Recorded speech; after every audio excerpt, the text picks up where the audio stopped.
So many rules. Welcome back to episode 7, everybody. Yeah, welcome back, everybody. How's your week been going? We got the high-tech setup going on here today. I got a fancy mic stand and everything, and yeah. And I'm sitting in our bed with my regular setup, so. And you guys might hear in the background the kids. It's Sunday here, so the kids are usually just inside laying low, keeping peace and quiet in the village. So the kids are here right now just having some quiet playtime inside the house. Yeah, card Well, games. somewhat quiet playtime. Yeah, and, for us, they don't need to be silent. I don't think kids are meant to be quiet. But they are indulging in Go Fish, which gets a little rigorous. The competitive spirit in nature comes out when they don't quite win or there's some cheating involved. I remember back in the day when I wasn't allowed to. We weren't allowed to play card games even on Sunday. Yeah, Yeah, I know. yeah.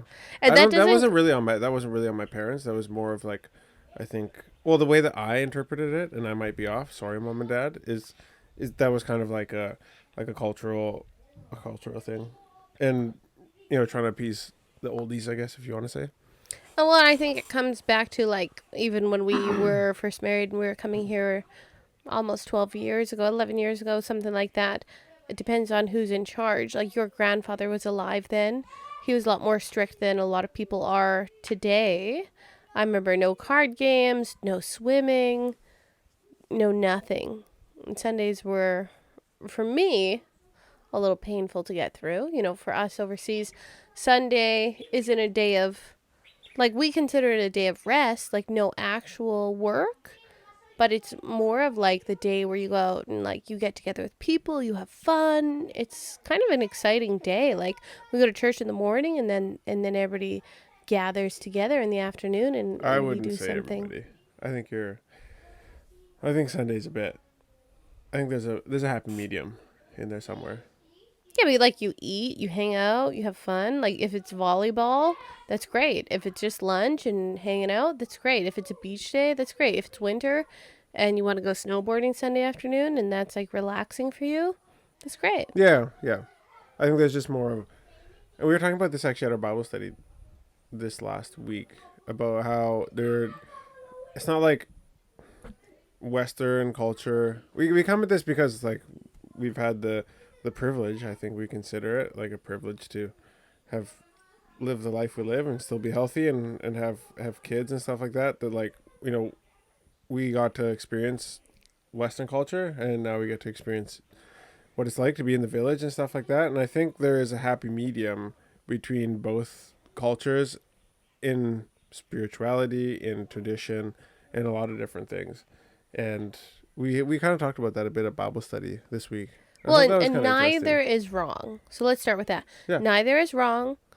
Maybe both are on the extreme side, one to another. One is like, don't do anything. One is Do too much. do too much, Mm-hmm. maybe, right? Like, maybe we need more of a down day, and maybe Sunday could be a little less strict. I don't know.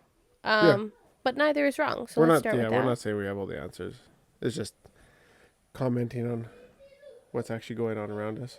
Yeah, until the kids are having fun. I think like since we've been here, like back in the day, nothing was allowed to happen. Now that we're here and your grandfather has passed away, some of the rules have relaxed in the village and Which is cards. not actually a total good thing Yeah. because we've had some situations where things have gone too far and you sometimes you need that strict voice because the thing, it's a weird balance in the village. Like we don't have, like, when you live in the USA or Canada or Australia, New Zealand, Britain, you live in a community. There's bylaws, there's rules about sound and how you know even up to maintaining your lawn so that it doesn't bring down, or the appearance of your property so it doesn't bring down the value of other properties on the block. Like there are rules. Like, don't get me wrong, you pay to live there and you pay serious amount. You might make $10,000 a month, but you probably spend $9,000 a month of that just to live and have food and pay your mortgage and insurances and all that stuff. Whereas in the village, like, yeah, life is cheap from the from the day-to-day expenses side of things, but but the kind of the other, I don't know, the flip side of that is that you gotta deal with a lot of other things. So it's not like one is bad and one is good, but like in the village we gotta go to meetings. We have village meetings, we have matangali meetings, we have parties that go on too long, we have lots of people around that we don't know, and so there's pros and cons to it all. It's like, I don't know how to say it, but like, which one do you want? Sometimes you're broke and you wish you had money and you had all the people. Sometimes you wish there's no people and you could just pay bills. So it's kind of like, it's interesting to have been able to experience the contrasting environments. Yeah, and I think like, well, relatively this last week, you probably say all that because we had a long celebration last for a whole week, and it was day and night of music nonstop. And if your grandfather had been around to lay down the law, that probably wouldn't have been the case Oh in the my village. gosh. Yeah. Oh my gosh. We would have had some heads rolling over here. Oh yeah. We'd have had some Bluetooth speakers in the river, I think. Yeah. Yeah, and it's all good. I think like it's interesting to see how, as life progresses and develops, things change. And we live in a really small village, so obviously Yeah, it's different to be in other clear. villages. Like we only have, I think, what is it, 8 houses here? So it's just not as much to contend with. Like there's not as many people. So Yeah. it's not wild. And we're also in holiday season, like in Fiji. Within like December, January, people are on New Year's season, Christmas season. They're just living it up. Pretty much. What is that Fiji radio post that you saw? Yeah, I think I saw a post from a Fijian radio station. It was awesome the other day. It was like, and you might only understand this if you're in Fiji, but it was like if you're still in the village celebrating New Year's season, you're just waiting for transport money. Which is funny because it does last forever, and you're And like, it's so okay, true. New Year's is come and gone. It's the end of January, guys. Go home. Yeah, yeah, it's very. It's fun though. It's I don't know. I think it's And fun. here's me just being the oldest Nana in the village, like, all right, time to wrap it up. That's enough fun for the holidays. Oh my gosh. That was funny. Anyway, this last week, John and I, if you haven't heard, have been buying turmeric. That's something that we had an opportunity to open up to everybody else. Something that we've been working on for a little while. It wasn't something we've been pursuing hardcore, but we found within farming, it's been really, really difficult to find a buyer. I think we've shown all of you guys how much dallow we grew over the last year. How many plants was that, John? 15,000. Okay, so Yep. 15,000, and we got told, yeah, just plant a lot, like go for it, and just like plant a lot, you'll have a buyer. And then all of a sudden, we went around Suva trying to find a buyer, and people were like, sorry, we don't buy from Vanalevu because it's too difficult. We need it. You need to pull it and get it on the boat, and we need it by the next day. And we said, oh, like we can definitely do that. We can do that for you. And they're like, no, it's just too difficult. And No, so it wasn't too difficult. It's just like they didn't thing in their believe we mind could is do like, it. I don't think that they even calculated what I was saying, whether it was believable or not. I think they just have this thing in their mind. So Stephanie has a story about, I don't know if it was somebody in your family or not, but the mom, like in Canada on Thanksgiving and in the USA and stuff like that, they cook turkeys for whatever reason. It's like a big dry chicken, all right? Turkey is not that good. Turkey is amazing, but you only want to have it once or twice a year. Imagine chicken, but not as good. No, All right? imagine chicken in a giant amount, and you roast it for hours, and it's delicious, and you have like a royal feast, and everybody is so excited, and you eat so much that nobody does the dishes, and we lay there and have to unbutton our pants just to fit our guts in our... It's terrible, but That just sounds eat enough. disgusting. That's lovely, and then you just lay That around doesn't and happen you're at like, all. But anyways, so wow. they eat turkey. And there's a story that Stephanie has. I don't know if it's a relative, but No, it's just a story. it's just a story. Okay, but the the mom is teaching a daughter how to cook a turkey because it's a big deal. There's so many different ways to cook turkeys, by the way, And so she says, first thing you got to do is you got to like cut it and split it into two different pots. And you cook half of it in one pot, you cook half of it in another pot. And the daughter's like, oh, why do we do that? And then her mom's like, actually, I don't know why I do it. We actually will have to ask your grandma about that. And so, well, I don't know how it goes, but anyways, a couple days later, they ask the grandma, and they both come to her and they're like, well, so why do you cut up the turkey and put it into two different pots? And the grandma's like, well, that's because I didn't have one pot that would fit the whole turkey. Yeah. So it's just like So she always cut it in half because she didn't have big enough pot, and it that actually, that went down generationally all the way to the grandchild being taught that, and nobody knew why. But maybe now they have a big enough pot for the whole yeah. turkey. So it was just that the grandma wasn't able to afford another pot, a big, huge pot to fit a big turkey, a big dry chicken. And I think culturally, it's just saying like sometimes we do things because generations have done it before us. And We if don't we know do not exactly ask why. why, if we don't ask, why did you do that? We'll never know. Maybe they just didn't have a big enough pot. There's not actually a great So reason. when it comes drawing this back to the exporters, it's like when they're like, oh no, because we need the dalo the next day. It's like, okay, well, I can get a group of youth or a group of guys together, a rugby team from a village, to pull like a ton or two of dalo on one day, like starting early in the morning. I can have them here the night before. We can start at daylight. We can pull all day, pack it, get it to the boat at night. It'll be in Suva the next morning. But the exporters, even if we explain that to people, they're like, no, this cannot be done. Like they're like robots because when they started their business or whatever, there wasn't the means to be able to get things from Vanuatu to Suva the next day so they could have it in their hands. So when we tell them that we can, they're just like, this does not compute.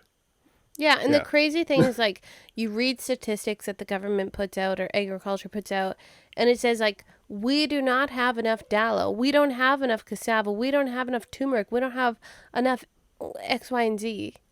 And then, but at the same time, people like us, we're growing large amounts of dalo, but we can't find a buyer.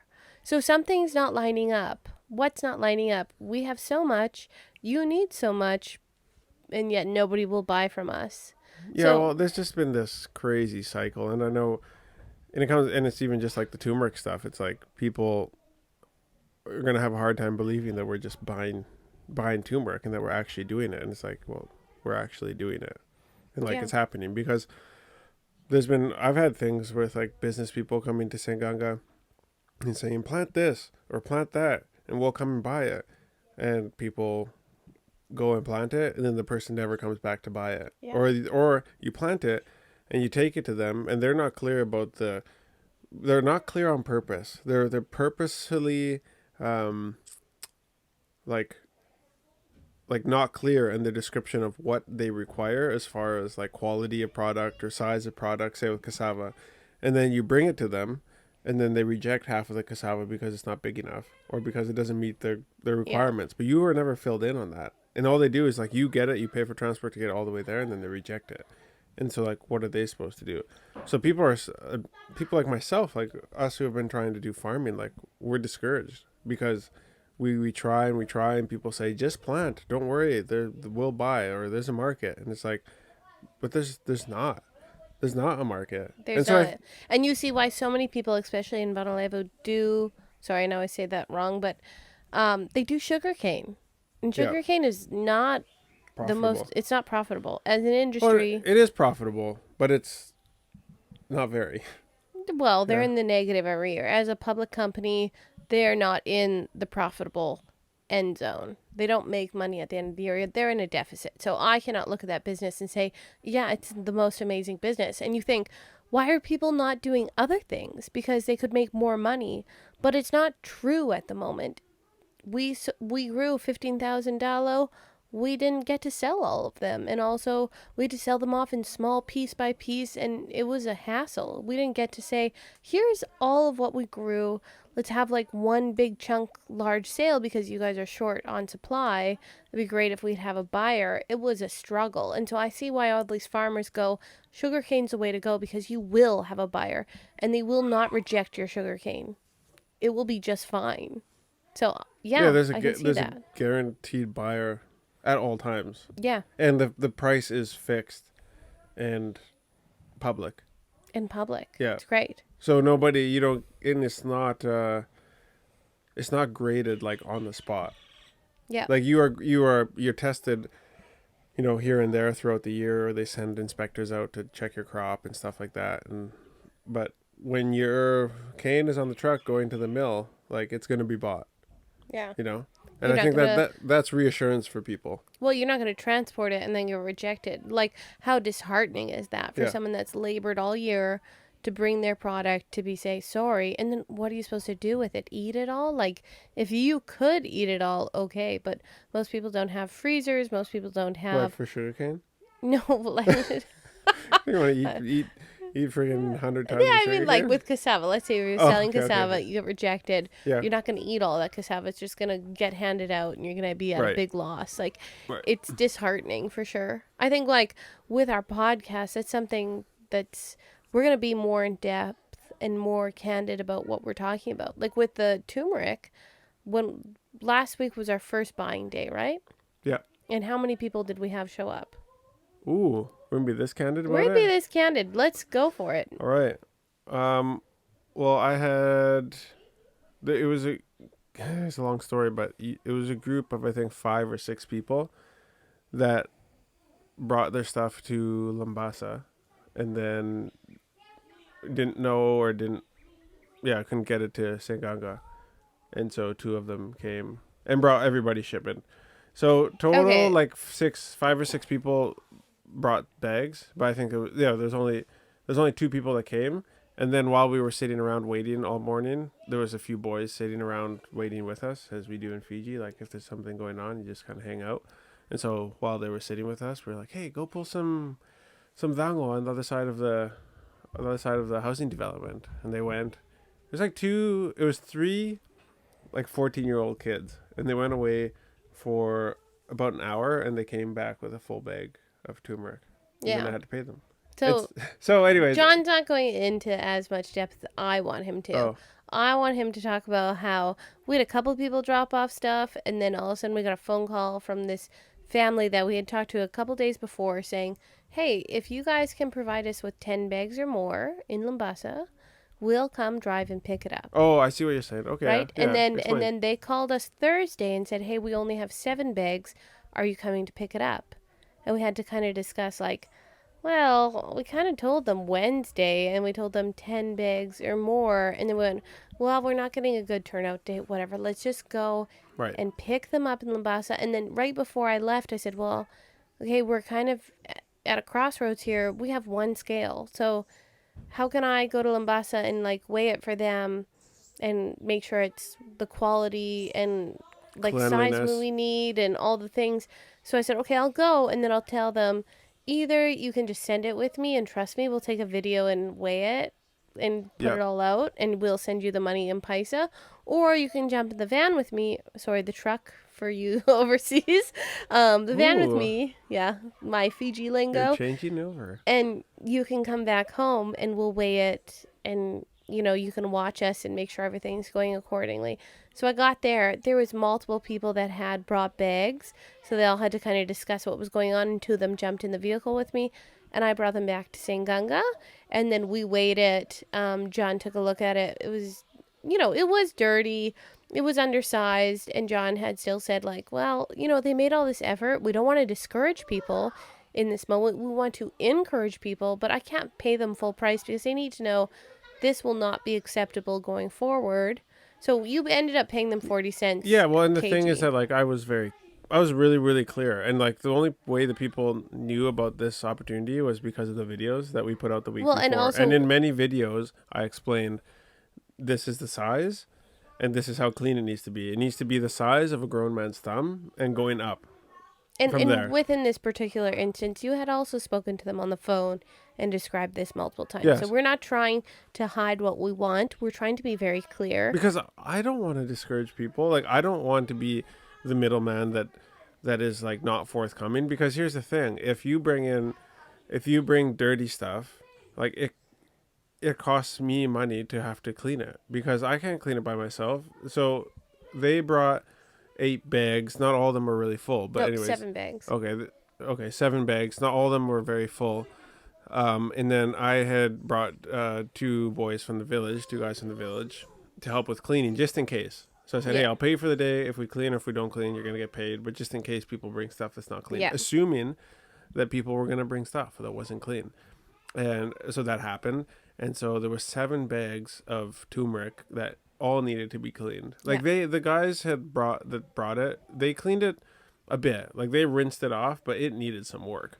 Yeah, definitely. Yeah, because like otherwise I take it to my buyer and then they reject me, right? Yeah, and that's obviously a problem for all of us. Yeah, well then there's no opportunity for me or for anybody. And also the So- size that was brought was undersized. We've tried to state that it needs to be the size of a grown man's thumb or larger. And here's the thing, and so the counterpoint to that people try to make to this is that, oh well, turmeric isn't really matured until the maturing season, which is like around July, August, September. And I agree, that is the time when most things will come to maturity, just based on the rain cycles and the weather and all that kind of stuff. But I just got stuff off of my farm that's also wild. It's not planted 2 weeks ago, and we were able to supply a good size. And actually, those 3 boys that brought that 1 bag, all that stuff was sick. It was so big and like Yeah, it was great size. yeah, plump. Like it was some healthy turmeric. And So the thing is, like for us, it doesn't benefit. I don't like to turn people away or to not give the full price, because the thing is, like, if you would just have taken that small stuff and the place where you used your fork, your digging fork, to take that all to harvest it all, just take the small stuff and put it back in the soil, because in like 3 or 4 months when August comes, it'll be mature. Yeah. And then you'll have more that you can harvest. But if you bring all the small stuff, I can't accept it. And then you're going to get a lesser price. Or I'm going to just grade it out and we're going to weigh whatever is the right price. Because to be honest with you, at least more than half of it was undersized. Well, and so and I still gave them 40 cents a kilo. you still bought it, but Yeah. you can't resell that. So they ever. didn't bring the minimum 10 bags that we required to make the trip to Lambasa, but we still made the trip to Lambasa and picked them up and brought it all the way to Singanga. Half of it was undersized, but we still paid them 40 cents of the 50 cents we said we'd pay them if it was all perfectly clean and well sized. So they got 4/5 of when they should have got half, Yeah. right? And then we paid for their bus fare to go back to Lambasa. Yeah, and what So- people don't realize is like John and I can't sell that. We also can't sell to the buyer that we have in Vitilevu unless it's 1 ton. Yeah. So we're buying, I think that day we bought probably 300 kgs at a loss. We're pretty fortunate we had met somebody that was looking for, No. I don't think we're fortunate. I think we worked for it. well, yes, but okay, I feel like we're fortunate we in are the fortunate. moment, Yeah, yes, timing yes, wise, yes.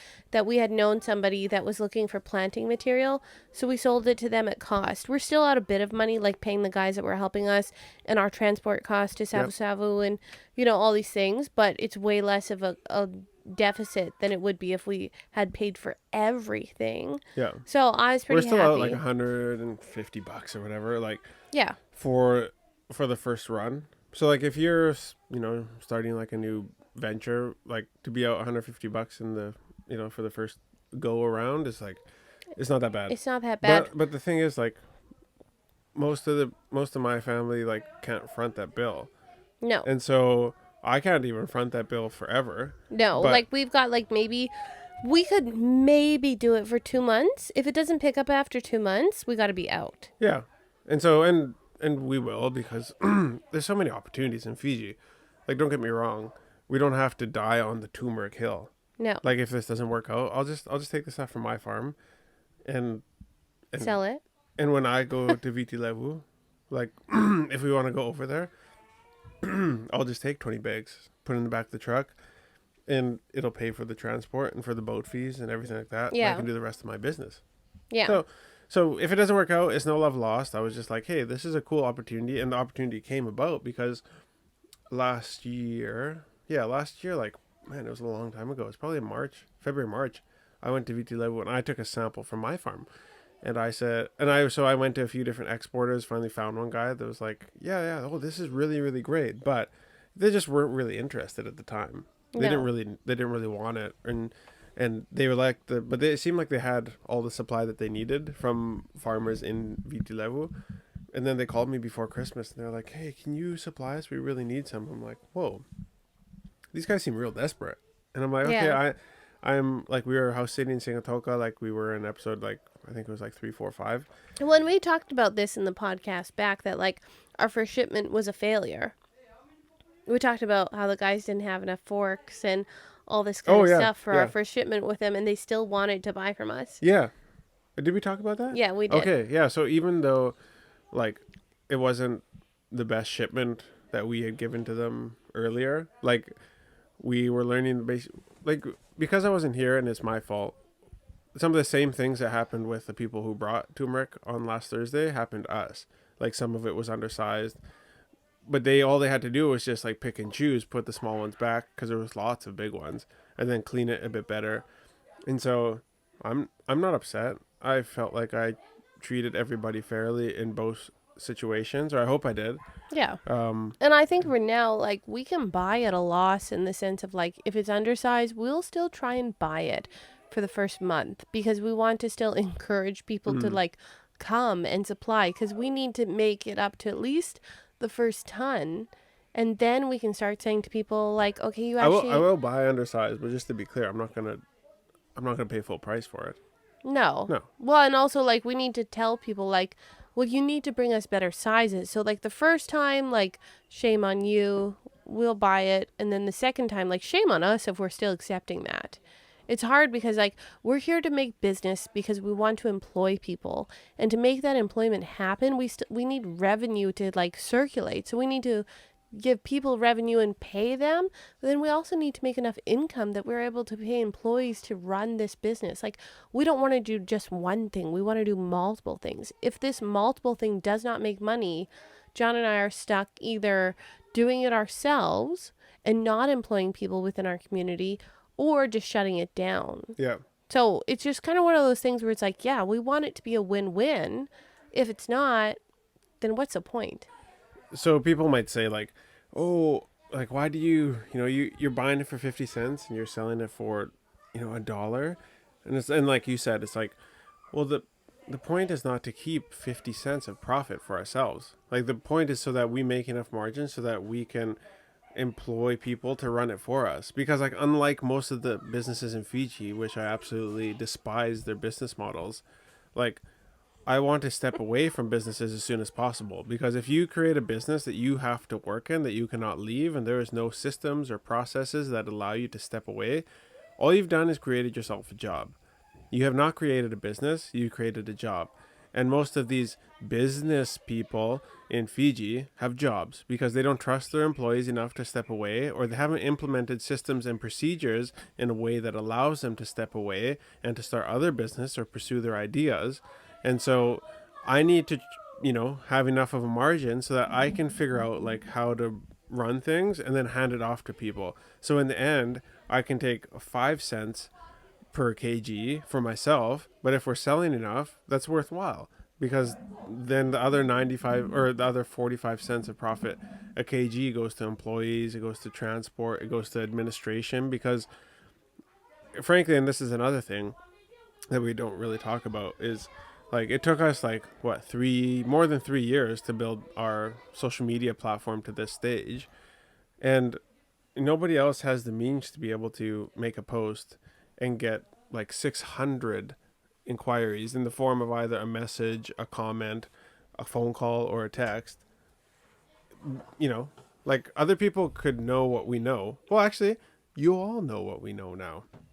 Yeah. So you, by Well, all wait. means, you're free to go out and do it. Like I welcome competition, because like it's not competition is not a bad thing, and I think that's what a lot of people in Fiji It think. makes like a healthy market. Yeah, Yeah, it does. like Competition is great. But then the other thing that like we have to realize within like this healthy competition market and stuff like that is that you can't be selfish within what you're asking for. Like let's say John and I, like when we're overreaching for our personal profits, typically that like business deal falls through. So within like the turmeric thing, if John and I are making 25 cents a kg ourselves, that's just fine. We actually, if we get things en masse, we'll do better and we'll make a lot of money. If we're reaching and trying to make like 50 cents to $1 ourselves, we're probably going to be like ripping people off too much on either side with the buyer and the seller. And we're going to get nowhere, even though we think in our minds like, oh, we'll make more. Making more doesn't actually mean at the end of the day making more, because some people will not come and sell to you or other people will not buy from you. So we kind of have to start somewhere. The other thing I was thinking while you were talking was just like, okay, we've told you guys, look at the turnout we had. It was pretty pathetic. We have so give them the results. we have a lot of reach. We have over 120,000 people that follow us. Sometimes when I look at our statistics on Facebook, we've reached, I don't know, millions of people, and we've got 600 at least. Thanks to you guys. Yeah, comments and phone calls. I want to be clear. Like, this is not like a complaining podcast. This is just like our reality right now. No, and I want to explain to you guys, like, reach is not everything. We've talked to at least 600 people in the last week about, hey, this is what we're selling turmeric for, or buying turmeric for, sorry. And we've had lots of people say, yeah, I'm coming. And then all of a sudden the first day we're there, we get like, a total of 5 people max come, and we got only 300 kgs where we need minimum a ton to sell it and make money for ourselves. But we know as a couple, we've been in Fiji long enough that people need to see that we actually do have cash in hand, that we are actually buying, that we are actually there from 8 to 12 on Thursdays, that we will actually buy everything that comes, and we're not trying to screw people over. Yeah.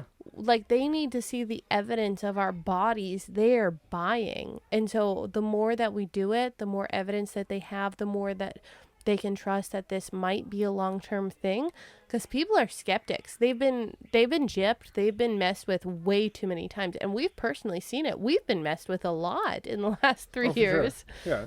So I think people are rightly skeptical. We just have to prove to them, hey, we're here. We're ready to buy. We've got cash. We're not trying to be shady. You know, this is what we require. We're trying to give you all the requirements. And when you come, we will pay you, and happily so. Yeah. Like, it's funny. Like, the day we were actually driving with the tent and all the stuff we needed to the site where we were going to be accepting more shipments again this week. And I had an uncle call me, and he's like, "Wak Yandra." And I'm like, "Oh, Yandra." That means like, "Good morning." He's like, "Iko boli dango niwa?" I'm like, "Yeah. Like, are you buying turmeric today?" I'm like, yeah, we'll be there. We'll be there today. He's like, okay, I'll be there. And then, like, we wait all day. Like, it's like 1. It's because we weren't supposed to be there till 12. Like, you know, like Fiji time. So I waited there till like 1:30, and then I called him. I'm like, you know, Momo, salak mo. And he's like, he's waku, tunga soko I manoro. I'm like, what? Like, he's like, oh, sorry, there's a function in the village right now. And I'm like, what happened? So you called me at like 7:30 a.m. and you're like, okay, yeah, because he called me. He's like, are you gonna be buying today? I'm like, and I'm like, yeah, I'm be there.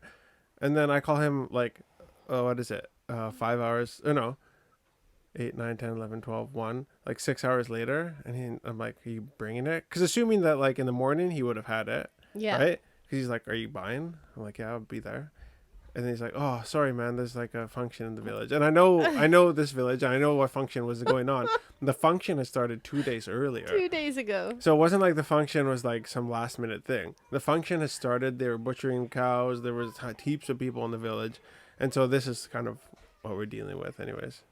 Yeah. It's just like, it's just hard to... This is the dummy tax that we talk about. It's just hard to comprehend. It's like, I am so confused why you're asking me if we're buying, if you're not, and saying that you're coming. Yeah. If you're not actually coming, and you know that you're currently at the function while you're calling us because it's in the village, and then we're calling you back and you're like, oh, sorry, there's a function. It's like, wait, you were in the function. Actually, I drove by that function this morning. I've driven past it every day for the last 2 days. I've seen it. I've witnessed it. We all knew there was a function. So I'm just a little bit confused what was happening on your end. You don't have to bring it. That's fine, but I don't know why you thought you were bringing it or what. Why were you calling me? What was what happened? Because I was like, so the day before I done like 50, 40 to 50 callbacks, like just like calling back some of the numbers that had called me, Yeah. and just like inquiring, like, hey, are you coming tomorrow? Because most people are wondering about price. I think probably maybe 95% of the inquiries we had were like, what is the price per kg? Yeah. Now everybody knows what the price per kg is because we've set it on a video that is currently uploading despite our tragic internet. Oh, this internet this week, I don't know what's And happened, but we've talked about it now on brutal. this podcast. So we're buying it for 50 cents a kg. But now that people know the price, I still think people are, waiting to see if like we're actually buying. And so like we had one party show, or we had like 2 or 3 different people, like including the people who brought the 7 bags, bring stuff, including those like a few, that group of like a few young kids. Yeah. But yeah, I think another thing in Fiji is like people wait to see if something's actually real before they. It's not like a hype train kind of culture here, whereas like you get that hype train where like people want to be in with a new cool thing, like and they want to be first, like in like back in Canada or in the UK and stuff like that. It's like it's cool to be the first person that likes a band. It's Yeah. cool to be like the first person to wear like to rock the like Kirkland stuff or like the Champion stuff or like, hey, I got the new like Louis Vuitton like whatever it is, or the Balenciaga sliders. But like in here people are like, is that cool? I don't know. We'll Bucket wait to see hats. if it's cool. If it's 2 years cool. later, it's like boom, everybody wears bucket hats, right? Yeah. What we gotta do is we gotta be the new Levi's. Levi. What does that mean? The jean shorts that everybody wears. Oh my god. Yeah. We gotta bring in our own jean shorts. Oh my We gotta bring in god. that denim. Denim. All right. We'll see about that. Dude, everybody here loves Levi's. Yeah, that's Yeah. true. Yeah. Or no, not Levi's, not Levi's. Lee. Oh. Lee, that's what it is. Levi is the farm brand back in Canada. Oh, but it's Lee here. It's Lee here. So Lee is just like I think I remember like Dad talking about it, but like when they used to, because so the place where we live in Sanganga is like mainly sugarcane farming, and so like the big thing, I think or what I've been told for like guys back in the day was like you get your pay from like harvesting sugarcane, which is very. Dad always told me that is the hardest job in the world, because it's like. And it looks like the hardest job in the world. Yep. The days are hot. The nights are cold. You got to wake up whenever the truck shows up to load, which is usually around 4:30 a.m. And you have to be like fully clothed because it's itchy. Yeah, and some guys aren't. So there's like little tiny slivers all over sugarcane. Ugh. For those of you who don't know, it gets in your skin, and it itches like crazy. And it's just in the air when the guys are harvesting by hand. And so, like when they would get paid from that job, or like at the end of the season, they would go buy their Lees. Like they're kind of like long, just below the knee, like denim jean shorts, and that was like the big thing. And it still is today. Like there is only like one store in Lambasa that sells like what do they say, like genuine Lees. Like other places are like, oh, they're not genuine. It's not a real Lee. So we're thinking on that side of things. Like we're like, well, I think the next thing we got to do is like bucket hats. That's what I think. I've been testing like a fishing hoodie that's been like working really, really It's a well. sick shirt. Yeah, it's sick. The design is cool. It's got like a balaclava that goes over your face, Yeah, hides which is like yourself a from the mask. sun, Yep. like a hood, and the material is It's great, very lightweight. and durable. Like you've been Yeah. wearing it for a long time now. Yeah, close to a year. Because Yeah. I got the sample, and then I'm like, you know what? I don't want to. Sample looked great, but I didn't want to just order it without like testing it out first. Yeah. So I'm pretty happy with it. I think in the next year we'll probably order some. I'm kind of like a skeptic on like, will people buy it? Will people not? I love it, but I don't know if people will. Would be you on guys board. buy like a Waka branded like UV resistant like hood, like with a hoodie with a balaclava like built into it? Yeah, it's like lightweight, it's UV protective. Yeah, it's like an Under Armour kind of material. And the particular one that we have is like, I don't know, like a water like graphic on it. Like it looks Yeah, pretty cool. it's like a water camouflage. You'll see, Yeah. like if you watch our channel enough, you'll see John wearing it. He loves that thing. Love it. Yeah. So you will see him, especially he's out fishing. Actually, yesterday John went fishing as a segue. Yes, let's talk about this. Yeah, one of our friends that owns Nukumbati, they were going out spearfishing for the day, just for the resort. So they asked John, "Hey, do you want to come along?" I just stayed home with the kids. John said I could bring the boys, but honestly, sometimes I know that John just needs a day out. I need a day out by myself sometimes, but fishing is John's passion, and I'm there for the boat and the ocean, but I'm not like fishing connoisseur of the year. So I said, no, you guys go have fun. Get us some fish, some lightweight meat that, will be great for us to eat. So the less distraction you have with me and the kids, hopefully the more fish you'll catch. I don't know. I think so. Selfish motivation. Get me some more fish and don't be distracted. Like, oh, thank you so much, babe. You're welcome. Please do a better job at supplying for our family. Thank you for letting me go. I mean, you're so thoughtful. So, anyways, I went out, and it was a pretty slow start to the day. The visibility was not the best all day. I mean, this is speaking from a Fijian point of view. If you dive in some other parts of the world, it was probably like crystal clear.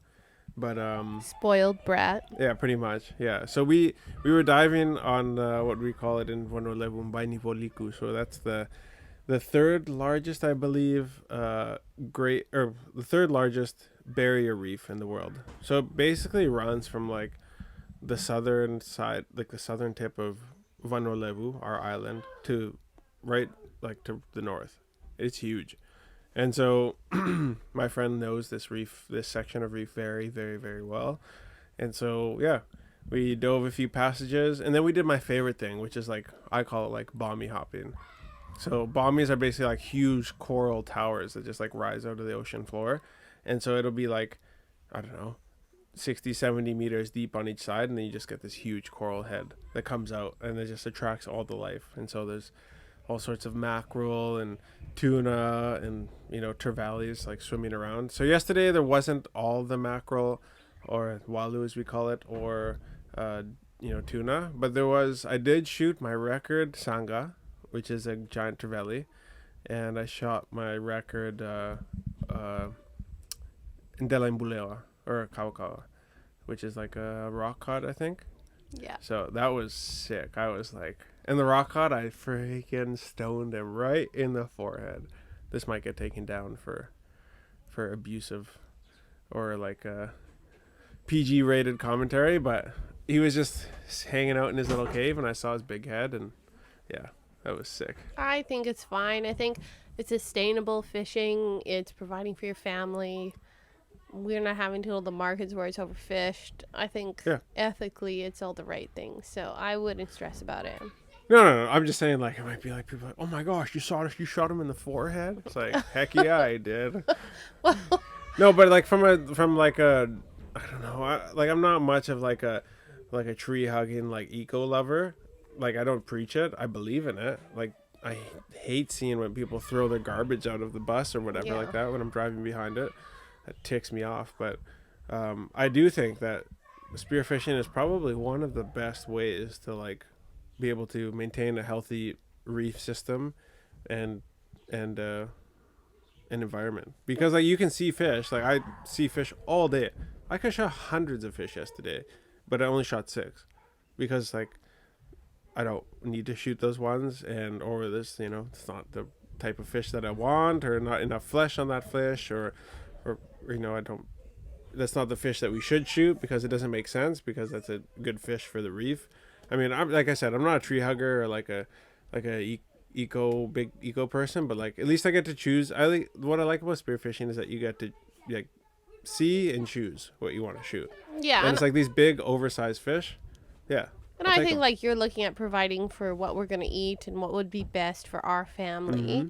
and then I think like as far as like the eco tree hugger thing goes, I think like both of us agree like we're not in the excessive point of like we need to make sure everything's okay, because we look at the basics of like, okay, let's start with what's actually like tangibly accessible, like the dump, for example.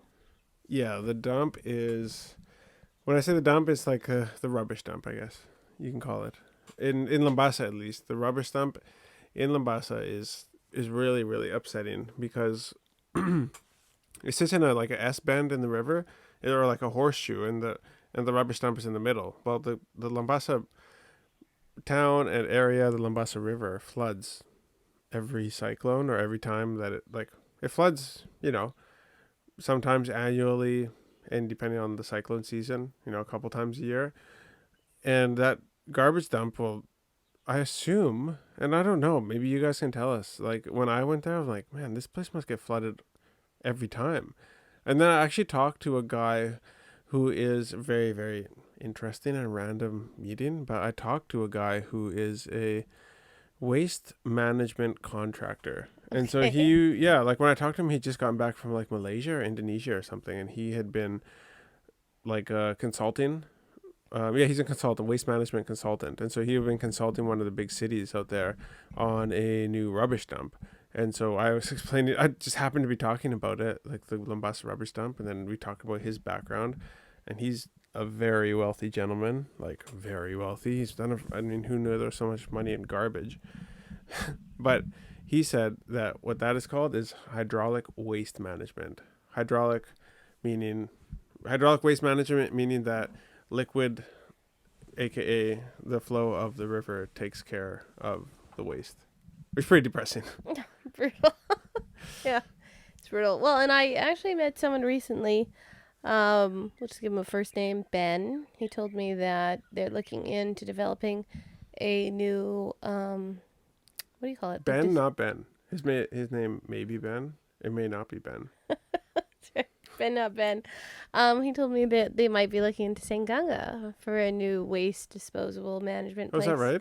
Yeah. So that was kind of interesting. He stopped by the coffee shop. We were chatting, and Sanganga is where we live. We're about 10 minutes out of town from Put there. a dump out here, baby. Yeah. Well, and I told him, yeah, that's great. Actually, wait, it's great as long as they make it far enough that the flies don't invade us. I'm not in for the flies, but I'm fine with Sanganga Yeah. being a development place where things like that happen because it's away from the ocean.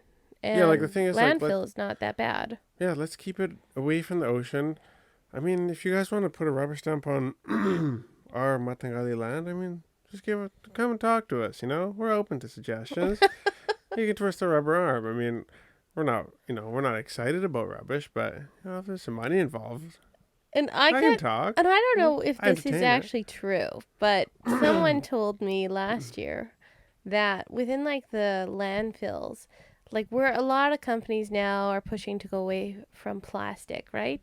We're all doing this paper stuff Oh and yeah, paper straws and things like that. And they were telling me within landfills, actually plastic is a really beneficial thing because all the liquid and the toxicity in the um, garbage itself. in the garbage itself gets kind of filtered through the plastic and doesn't get No, it's trapped in the plastic. it's trapped in the plastic, sorry, and it doesn't seep into the actual ground. Yeah, And now that we're taking a lot of the plastics out, that's not happening as much because we have paper and all the toxic waste is seeping through the paper and going into the ground.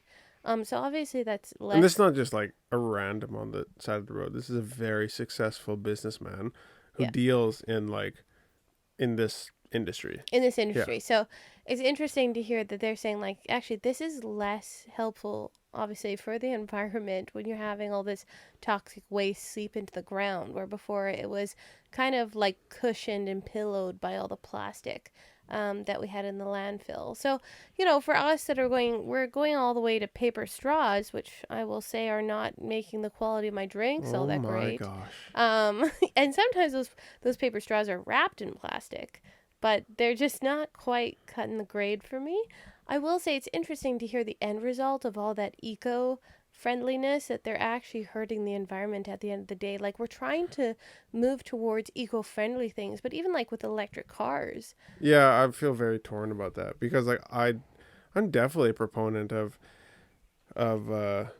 like being treating our environment nicely and not littering and doing things that make sure that like the earth is cared for our kids and their kids and great grandkids. But it's like at some point you do have to ask the question. It's like, okay, we can make electric cars. Where is the lithium mined? How is it mined? Okay, maybe it's not destroying the earth, but how are the people being treated at those mines, at those mine sites? Yeah. I've looked into it. I'm not going to go into detail, but it's not pretty.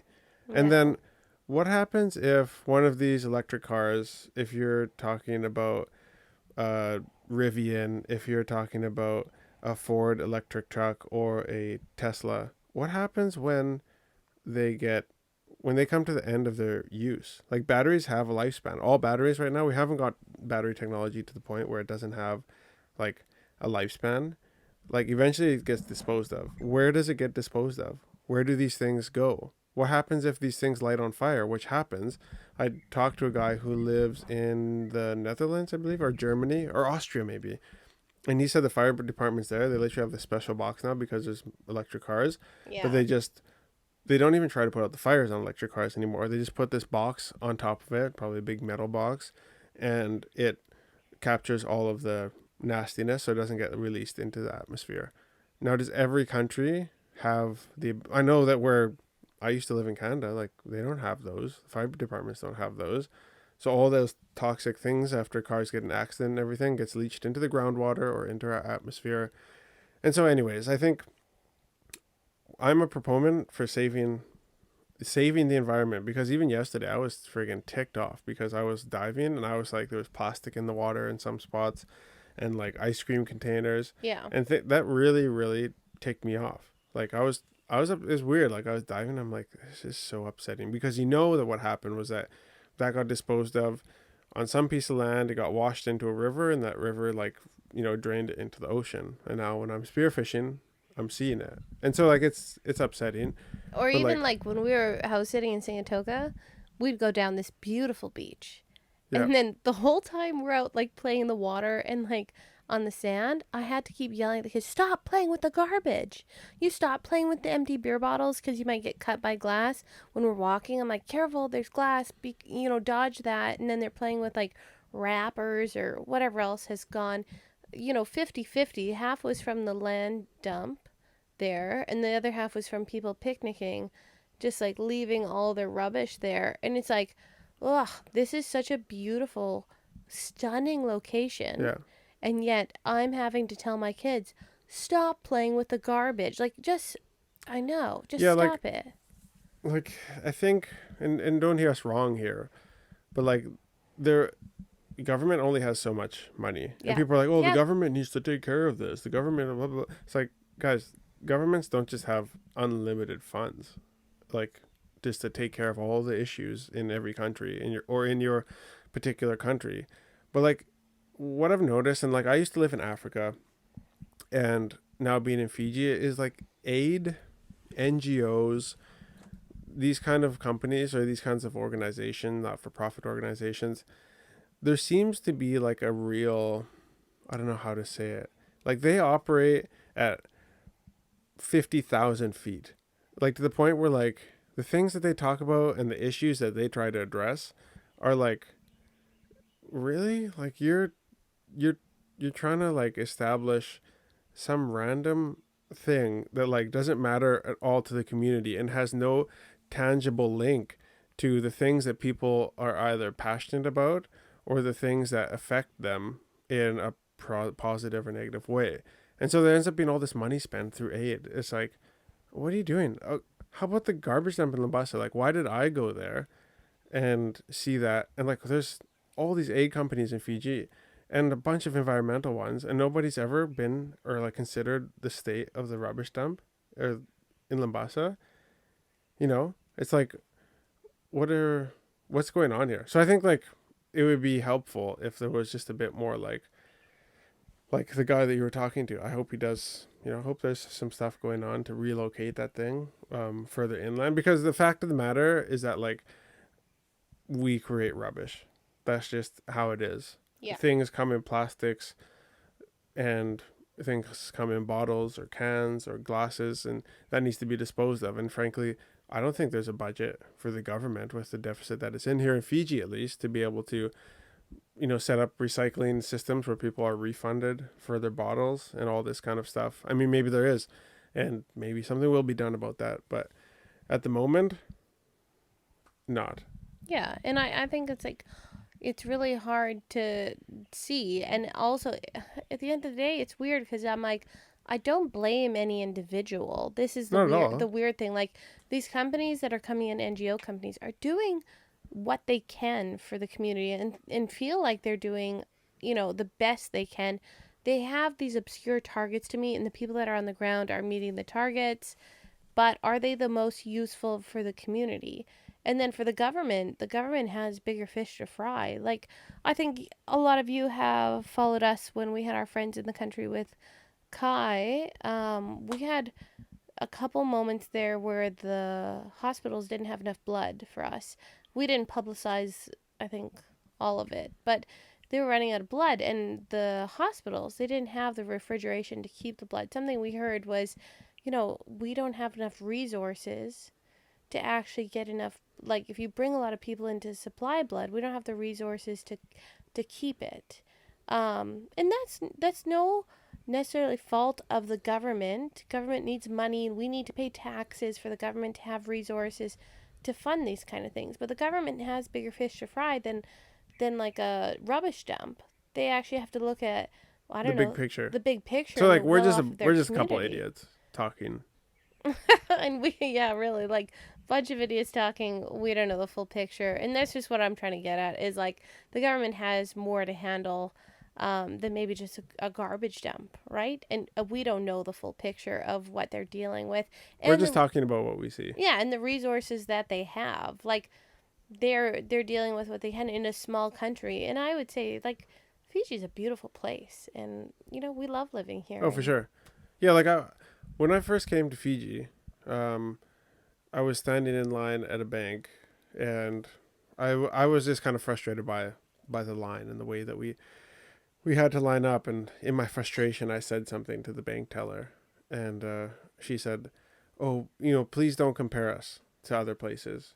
And I was like, "Okay, yeah, that's fair." And I kind of understood where she was coming from, and I think when you have when you've had the opportunity to see other places, like I said, living in Canada or living in Africa or seeing New Zealand and all these kinds of places and Fiji, like you're able to like pick and see like the positives from each place and the negatives from each place. Like trust me, everywhere has it's a lot of positives and equal amount of negatives. mm-hmm. But when it came to the line in the bank that day, I was like, oh my gosh, this could be done in a better way, you know. And so when we're talking about these things, it's not because I'm like trying to rag on on anything in particular or people in particular. It's just like, hey, these are things that we see, could be improved in some way, and so that's what's on our mind. Yeah, and I think like living in Fiji, we've kind of had, I guess, like the good and the bad and the ugly and the beautiful all in, around picture. And I think like the best positive takeaway that we've had is like, wow, we've really gotten to slow down, enjoy our family, enjoy each other more as a couple, and have time for each other in the evenings. We're allowed to live at a slower pace if we want to, and a high pace if we want to. There's definitely like the struggles with that, but I think like that's the beautiful picture we've taken away. And then also like if we want to go on a holiday, it's a very short flight away. Yeah, I mean, we live in Fiji, Yeah, right? we are in a holiday if we would like to be.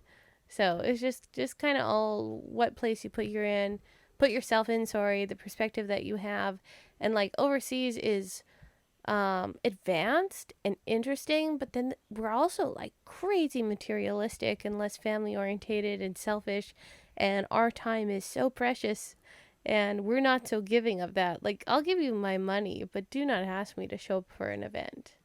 Oh yeah, yeah. Like, how are you doing? Busy. Very How are you doing? busy. Oh, I'm very busy. That was That's the that's a summary mantra. of Canada Yeah. basically. You have friends. How are you doing? Oh, I'm so busy. It's like, well, we're all busy. So, anything So else, yeah, or is what that like the else? definition of your existence? Yeah. It's just being preoccupied with too many things. Yeah.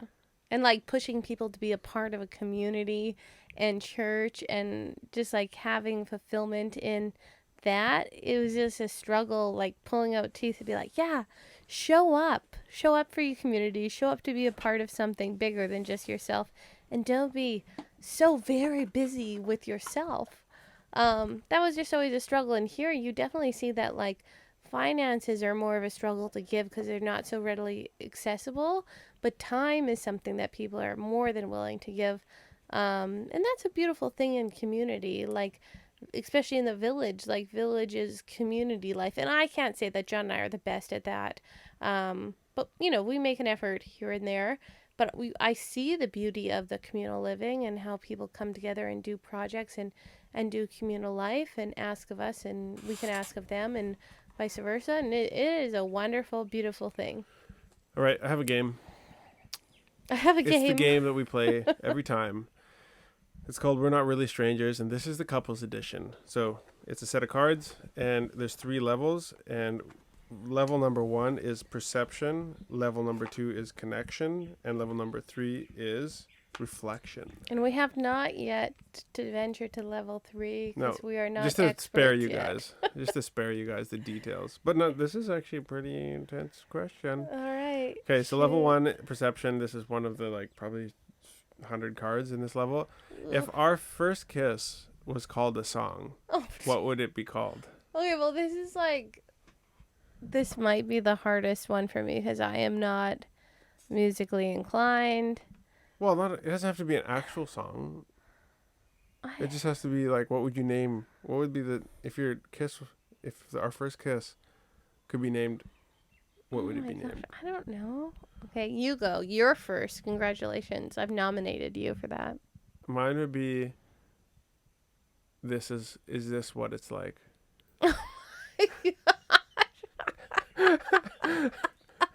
You're my first kiss.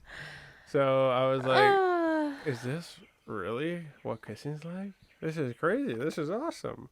That's how I would name it. Can I opt out of this question? Because be honest. I don't have a title. Be honest.